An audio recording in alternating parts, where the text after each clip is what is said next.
एसएसटीपी classes में स्वागत है बच्चों। आप सभी कैसे हैं? अभी आप 12वीं इतिहास चैप्टर 8 किसान जमींदार और आज का प्रश्न उत्तर पढ़ रहे हैं। आज मैंने बहुत ही महत्वपूर्ण प्रश्न लिया है। 16वीं और 17वीं सदी में जंगल वासियों की ज़िंदगी किस तरह बदल गई। बहुत ही ये इम्पोर्टेंट प्रश्न है। उस समय जंगल में निवास करते थे 40%। जानकारी हमें मिलती है आईने अकबरी से, अकबरनामा से, चंडी मंगल से। आईने अकबरी के लेखक अबुल फजल हैं, अकबरनामा के भी लेखक अबुल फजल ही हैं और चंडी मंगल के लेखक हैं मुकुंद राम चक्रवर्ती, बंगाली कविता है। ये सभी जितने भी मैंने बताए बहुत ही इम्पोर्टेंट ऑब्जेक्टिव है। आप फिगर में देख सकते हैं राजा शिकार कर रहे हैं, शाहजहां शिकार कर रहे हैं नील गाय का। पहले के राजा जो है शिकार करने के लिए जंगल ही जाते थे। अब चलिए बच्चों उत्तर देखते हैं डिटेल से। हमारा चैनल जरूर लाइक सब्सक्राइब कमेंट करें, अच्छा लगे तो दोस्तों के बीच शेयर करना ना भूलें। 16वीं और 17वीं सदी में भारत के बड़े हिस्से में जंगलवासी रहते थे। लगभग 40% जंगल में लोग निवास रहते थे, जंगल में लोग निवास करते थे या करते थे कर लीजिएगा। ये झूम की खेती करते थे तथा मौसम के अनुसार कार्य जैसे शिकार, शहद, जड़ी बूटी एकत्र करना, मछली पकड़ना किया करते थे। वे एक स्थान पर स्थिर होकर नहीं रहते थे। उनकी रीति रिवाज तथा परंपराएं ग्रामीण वासियों से भिन्न होती थी। 16वीं और 17वीं सदी में जंगलवासियों की ज़िंदगी इस तरह बदल गई। अब पॉइंट में रखा है बच्चों, पॉइंट में लिखने से आपके नंबर नहीं कटेंगे। पहला पॉइंट है राजाओं के आक्रमण से। विभिन्न मुगल बादशाहों ने साम्राज्य विस्तार के दौरान उनको अपने अधीन किया था, जिसके कारण उनका संपर्क ग्रामीण तथा नगरीय क्षेत्रों से हुआ था। इन संपर्क ने इनकी कबीलाई जीवन को परिवर्तित किया। दूसरा पॉइंट है व्यापार से बदलाव। व्यापारिक संपर्क से जंगलवासियों की जिंदगी में बहुत परिवर्तन हुए। जंगल के उत्पाद जैसे शहद, मधु, मोम और लाख की बहुत मांग थी।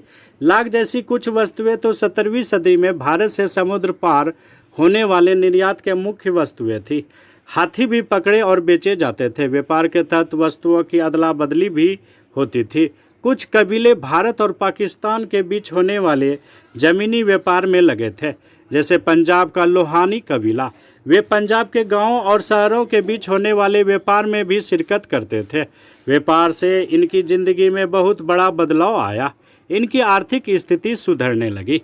अगला पॉइंट है बच्चों सामाजिक कारण से बदलाव।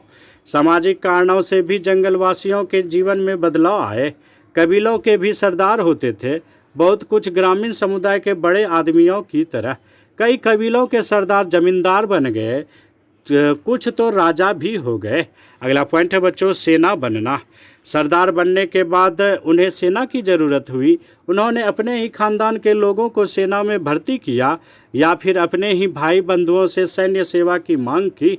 सिंध इलाके की कबीलाई सेनाओं में 6000 घुड़सवार और 7000 पैदल सिपाही होते थे। असम में अहोम राजाओं के अपने पायक होते थे। ये वे लोग थे जिन्हें ज़मीन के बदले सैनिक सेवा देनी पड़ती थी। अहोम राजाओं ने जंगली हाथी पकड़ने पर अपने एकाधिकार का ऐलान भी कर रखा था। अगला पॉइंट है बच्चों राजतांत्रिक बदलाव। हालांकि कबीलाई व्यवस्था से राजतांत्रिक प्रणाली की तरफ संक्रमण बहुत पहले से ही शुरू हो चुका था, लेकिन ऐसा लगता है 16वीं सदी में आकर ही प्रक्रिया पूरी तरह विकसित हुई। इसकी जानकारी हमें उत्तरी पूर्वी इलाके में कबीलाई राज्यों के बारे में आइन के बातों से मिलती है। उदाहरण के लिए 16वीं 17वीं सदी में, डबल 16वीं हो गया, एक लिखिएगा। 16वीं 17वीं सदी में कोच राजाओं ने पड़ोसी कबीलों के साथ एक के बाद एक युद्ध किया और उन पर अपना कब्जा जमा लिया। लास्ट पॉइंट है बच्चों सांस्कृतिक बदलाव।